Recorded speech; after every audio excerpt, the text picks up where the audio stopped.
Ow! So what are you working on over there, man? I haven't seen you in a while. I'm working on some plans. Some plans, huh? What kind of plans? Oh, just like life plans. Yeah, I got some big things I want to do, some place I want to go. So, figured I might as well just if I put a plan down, then maybe it'll happen. I don't know. You know, cool. But you do know that like God has a plan for you, right? Yeah, I don't, it's fun. A lot of people tell me that, like, God has a plan, but I just never seen it. I've never seen it. So I figured maybe I should, I don't know, maybe have a backup plan, for God's plan. At least that's my plan.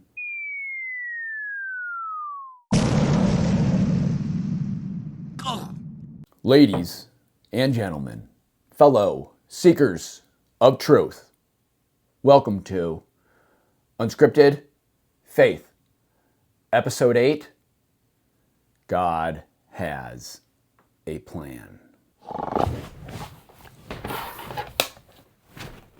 God has a plan. God has a plan. Truth or lie? That's a tough one. Growing up, I was pretty much taught my whole life that God has a plan. I heard it in school, I heard it on Sundays, and I heard it in my own house growing up. And it was one of those things where I didn't know how to like believe it as a lie, or was it actually true? Right? Because if God has a plan for me, then what's the point of free will, and why can't I have a plan for myself? And how do we find the connection there?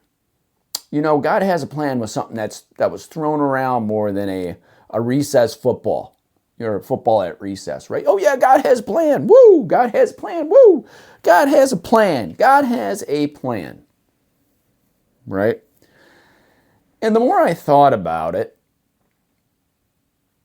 if I do believe God has a plan, which I do not believe that God doesn't have a plan. Did I say that right? So let's just say, yeah, I believe God has a plan, but I also believe that we get to make our own plan, right? What do I mean by that? So I realized that if God has a plan, then the biggest thing you can do in your life is listen to that plan. Right? If God has a plan and you don't listen to God's plan, that would probably be a pretty bad thing. Right? I mean, think about that. It's like God's given you a plan and then you just don't listen to God. Like, come on, man. That's got to be a sin in itself. And I was just, it's kind of hard for me to say it, but I think there was a lot of hypocrisy. I'll just come out and say it. There was a lot of hypocrisy with that saying that I didn't really understand when I was a kid. But now, as I'm older, it's almost like I could see right through it. Right? And it's amazing how that little phrase, God has a plan, can cause so much confusion in somebody's life, right? I mean, if you want to confuse somebody, tell them that God has a plan for them, right? Because then they're going to go, well, what's the plan? And then all of a sudden they might find the plan, believe in their heart that that's the plan that God wants them to do, and then wake up one day realizing that in order to follow God's plan, you have to leave everything you know. You have to leave the safe harbor where everybody else is at and sail out into the unknown. Right? And it's like, I think everybody says God has a plan for you until you actually go out and you try to follow that plan, because then people start freaking out. Right? That's what happened in my own life. I reached a point in my mid-20s where I knew the life that I didn't want, right? And I said this in another one of my videos. I didn't want the life in the pew, right? Now, whether I didn't want that or I was being called out of it, that's some gray area that I still don't know, right? Because if I was taught that something is that good and I was supposed to be in it my whole entire life, then what is it inside me that all of a sudden bubbled up and I had the strong intuition that I needed to leave, right? Where did that intuition come from? And that's one of the things where I think when we tell people that God has a plan for them, I think we need to start meaning it more, right? Because I reached that point where it was like, okay, there's a direction I want my life to go in, right? And I feel I'm being called to that direction. However, I have to leave like everything I know in order to go over here, right? It's almost like God is like watching me what I'm going to do. Is he going to have the faith to choose me, or is he going to be scared and choose somebody else over me or some other institution or organization over me? And when you start to see that, because I saw it in my own life, it's amazing how everybody starts freaking out. But you also see the hypocrisy in it, right? Because how could you tell somebody to do something and then when they do it, now all of a sudden you're starting to question them. They're not being a lesser of a person, right? They're not breaking any rules, but they're doing something that they feel is in their heart, following that intuition, and it might just take them away from the normal way we have been taught to look at a certain thing, right? Because it's like, literally, right? It's almost like hitting a dog for chewing a shoe, and then you feel so bad for the dog, right? Because you're just like, oh my gosh, I just smacked my dog, even though he completely destroyed my shoe, and the dog's looking at you like this, and he's got those whimpering eyes, and he's just like, and then you're like, oh gosh, dude, I'm sorry, man. I didn't mean that. Get over here. Let me get you a treat, right?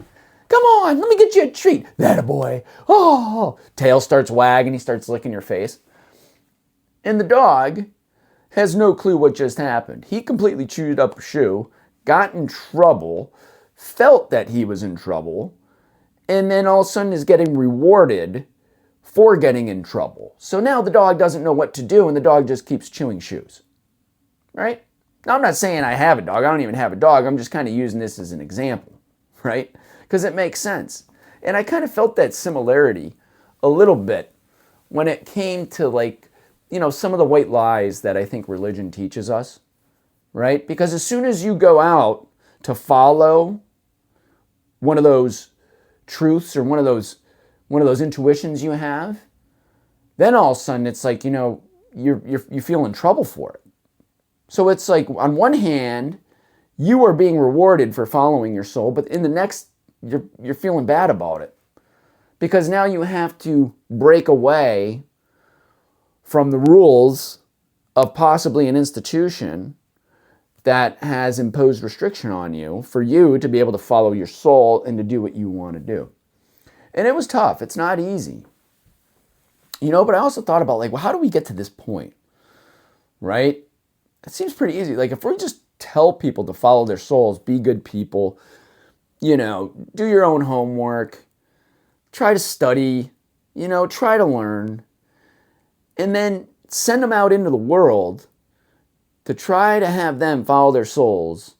And then by following your souls, they might be able to reveal a plan, which actually could be part of God's for you, because now you actually start to learn divine things about yourself. You start to discover talents. You start to discover your own faith. You start to discover, all these divine gifts that you never would have unless you actually started to follow God's plan for you. And it's really weird because if God has a plan for me, right, then maybe God's plan is for me to be sitting in front of this camera right now talking to you guys about the stuff I'm talking about, right? And And when you think about that, you go, whoa, whoa, whoa. This guy's nuts. Am I nuts? Is this the devil? Is the devil gotten a hold of me? Ah! Right? Or am I actually pursuing something that always terrified me because I didn't have the faith to do it? And now that I discovered the faith to do it, it's led me to this point right here, right now, where you're watching this video. And you know what? I think we lose track of that, right? For me to be sitting here talking to you right now has been about almost 20 years. 20 years of all these experiences in my life, these decisions that I've made, where turn of events have gone, all these open doors, all the closed doors, all these leaps of faith have literally taken me to this point in time right now where I'm making this video for you guys. Right? Now, is that part of my plan? I don't know.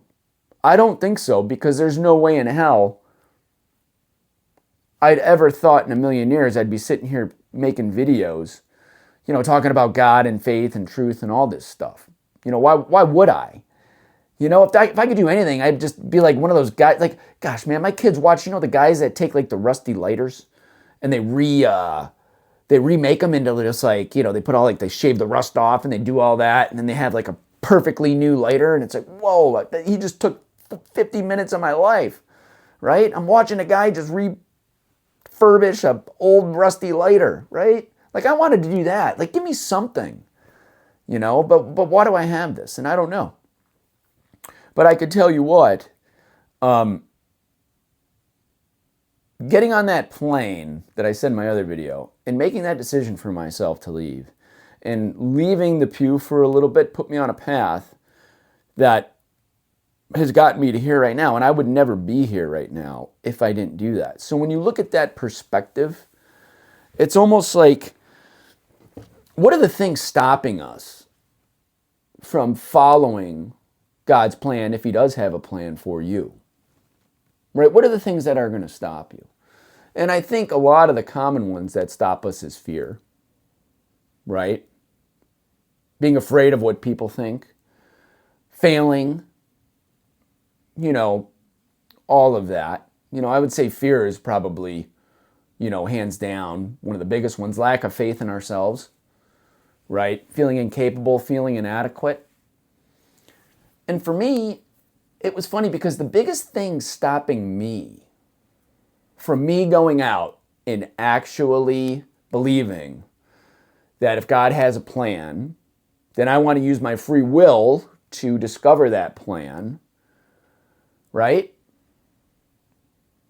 Has pretty much brought me face to face with religion and how that was the one thing stopping me from doing it. And I know it seems weird and I hate to say it, but I have to tell you true, right? When I looked at my life, the only thing stopping me from being able to go out and do what I wanted to do and follow that intuition was 100% religion.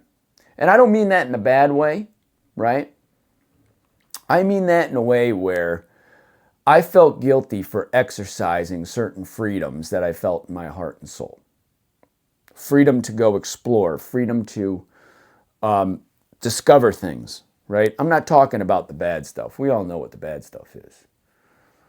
But that guilt of trying, or the guilt of, or the guilt of feeling guilt, the guilt of feeling guilty to pursue that voice in your heart and soul was something that trapped me for a very long time, right?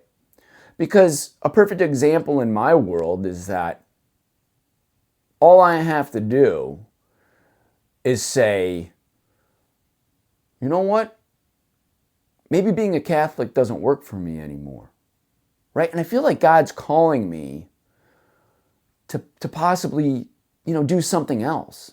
Like, I think there's a lot of people out there that are really curious about God, that perhaps just the traditional, institutionalized way just doesn't reach them, right?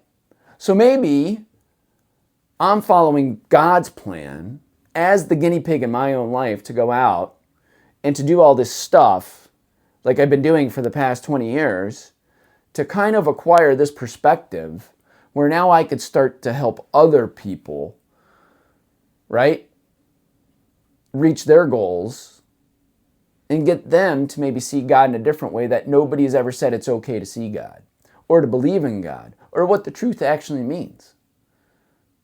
You know, and when I think about that, that's a very scary thing, you know, because it's easy. I mean, religion is probably one of the biggest finger pointers, right? Whoever hears this, there could be a billion Catholics that wake up and are just going to point their finger at me and going, nope, you're one of the traitors, guilty of treason. Couldn't hack it, man. You couldn't handle the guilt. Oh, come on, a little guilt's good for you. Come on, a little. And I'm not saying like I had like, you know, extreme guilt like that. You know, I'm not saying that, but it's just funny, right? A little bit of guilt's good for you. Really? Oh, wow. Okay. But it's just like all I had to do was say that. And now that's bringing me face to face with a billion people that think they're getting it right, but are going to look at me like I'm getting it wrong because I'm actually maybe following my soul.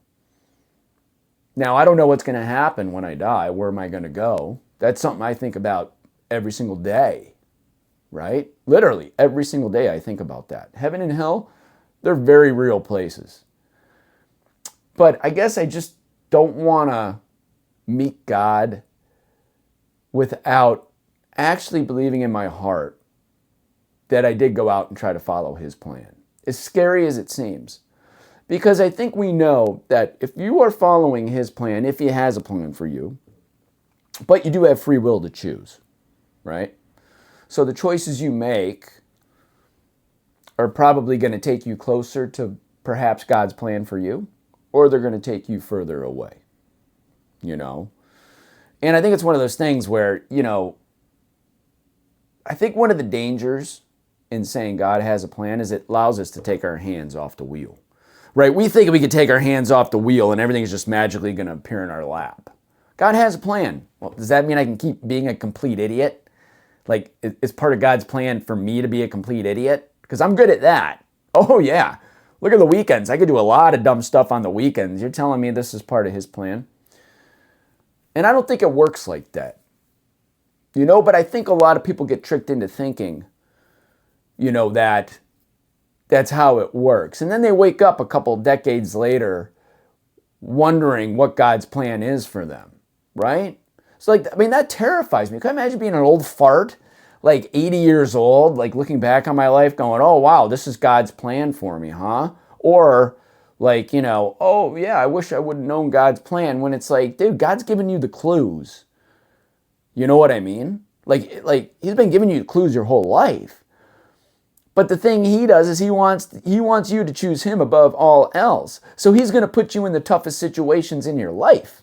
Because when you're in the most toughest situations, right, that's when you have to make decisions based in a place that you can't think about, but it has to come from faith. You know, and the spiritual decisions are, I think, the toughest decisions that we all face on this earth. Right? Because the decisions we make out of our spirituality, those are decisions that have to do with eternity. Right? That's scary. Right? I mean, think about it. That's heaven and hell sort of weight behind it. You know, I could start a business, I could fail at a business, I could lose money, I can make back the money. Right? That's not scary to me anymore because, you know, I've already done that. Right? But trying to trust your intuition and trying to actually do God's plan, that's like the toughest thing in the world, because you're not going to know the answer till the lights go out and it's your time to meet God, but we have to somehow find a way to rationalize so we don't go crazy and insane how to do that. Right? And I think it's pretty clear, because I think if more people were encouraged to follow their souls and more people were encouraged to go out and actually discover God's plan for them, I think we would have a much different world than we live in right now. I do. I really do. And it would be a lot better. But the problem is that we just never really encourage it a lot. I was never encouraged to do it. I was told to do it, but I was never encouraged to do it. So the moment I was told that God had a plan for me, the thing I said is, I'm going to put that plan to the test. That's my job as a human, to put that plan to the test and see if it's true or not. But you got to have the faith to do it. So I knew that as soon as I relied on my faith, doors were going to open and it was going to take me to places, right? Because that's just how I felt. It wasn't making me a bad person. If anything, it's making me a better person, right? If God has a plan for you, it's not going to be an evil one. It doesn't work like that. Your mind can have an evil plan for you, but your heart and soul will never have an evil plan for you, right? And I think having the faith to follow your soul and to go out and discover God's plan for yourself, for you, is only going to make you a better person, because now you need to rely on Him more in order to do it. And when you start doing that, I think good things start happening. You start to see really clear the people who care about you, who support you, and then you also get to see very clear the hypocrisy that's involved with a lot of that stuff, right? And it's just, it's just interesting. So I thought I'd share that with you guys today. I hate to call it a lie. I know it's a white lie. But it's so funny, because when you actually go out there and you put it to the test, everybody starts freaking out. And like I said before, God wants you to choose Him. So He's going to put you in the toughest decisions that you could possibly make in your lifetime, right? That's when you know that, you're in it, right? When you wake up and you start to have to make these decisions in your life that deal with the spiritual side of you, and the results either going to be heaven or hell, that's some tough things to do. I'm not talking about like, what do you guys want to eat today? You want to eat Burger King or McDonald's? I'm not talking about those decisions. But anyway, I hope this reached some people out there, whoever you are, right? Maybe it's part of God's plan to have you watch this video.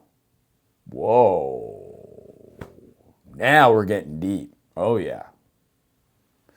But anyway, I hope you guys have a good one, and girls. And I'll catch you on the next episode. Give me a like if you like. Subscribe because you want to. And, let's see what we can discover here. I really enjoy talking about this stuff and bringing up some points that I was always too scared for a long time to talk about. And when I talked about them, nobody could understand it. Nobody could ever see my side. And believe it or not, that's how I knew I was, I think, starting to discover God's plan for me. Because the moment you discover your own truth and then you try to share it and you realize nobody understands it, then you go, holy cow. And I'm not saying I'm a smart guy. I'm not saying I have the answers. I am not saying that, history is going to remember me and my words are going to be remembered. No, I am not saying that at all. But I think it's very interesting that when we start moving up in our lives and we start to learn things and we start to become independent, how scary that can be. And faith is the only thing that can get us through it.